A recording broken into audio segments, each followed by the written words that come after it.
I just came out of a tour of On Point Overdose Prevention Center, and what we saw here was similar to what we saw in Washington Heights.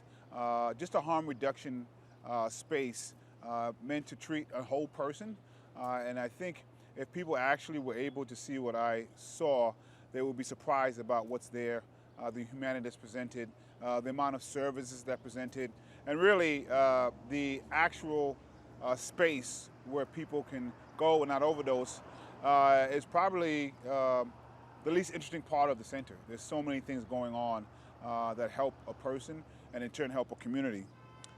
We know that overdose has been the leading cause of death for homeless New Yorkers, primarily black and brown New Yorkers, for almost a decade. This has been a problem for a long time.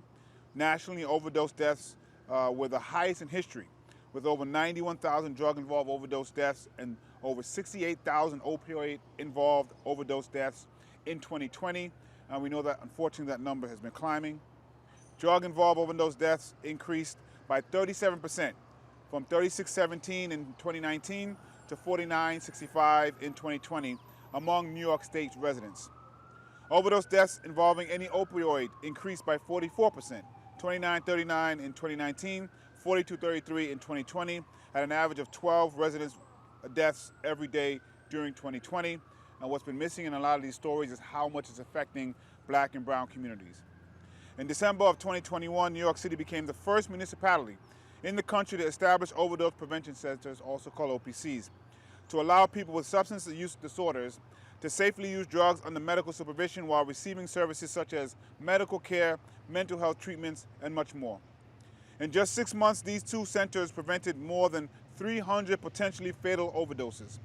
And what I learned in here is that the overdoses that did occur or deaths that occurred happened when they weren't open. Further, OPCs organize and participate in neighborhood cleanups, including syringe litter collection. They are doing all of this without critical state support. The statistics on overdose make it clear that we must act fast to end this crisis, and it's going to take the governor and the state committing to real action. Last year, New York State's Opioid Settlement Fund Advisory Board proposed using the funds procured through legal settlements with pharmaceutical companies that have been accused of perpetuating the opioid crisis. About $129 million of the $2 billion New York has received will be allocated to the state this fiscal year to address issues related to opioid use. But that does not include OPCs. That is a very bad mistake. New York would not be the only jurisdiction allocating funds to OPCs. Rhode Island's Opioid Settlement Advisory Committee recently approved and reallocated $2.5 million from settlements with pharmaceutical companies for a planned overdose prevention center in Providence. The war on drugs, so-called, has been devastating our community for over 50 years and has brought us many of the disparities we're now reeling from. As you know, it hasn't been really a war on drugs, but a war on people, primarily black and brown. Right. It's time to undo the structures that reinforce those disparities by providing life-saving services like overdose prevention centers across the city in the areas that make the most sense. I thank Mayor Adams and Speaker Adams for supporting 24-hour access. But Governor Hochul must authorize for the citywide pilot, must grant the authorization for the citywide pilot so that OPCs can operate fully with integrated services that can and transform lives. What we also have to make clear is that the overdose prevention centers don't cause drug use. They don't encourage drug use.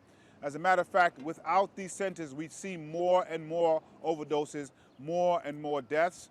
Also, interesting was we seem to be lumping overdose prevention centers with methadone clinics, which are two different things, and they don't have the same kind of effects in the community. This is what we need in our communities, at overdose prevention centers, which provides a multitude of services that help stabilize people so they can get to other services and stabilize their lives. This is what we need to be doing, and I think it'll be helpful to have a conversation in the public so they understand what's happening here, what's not happening here, and understanding why we need it, because people are dying. We're in the middle of a crisis, in the middle of an emergency.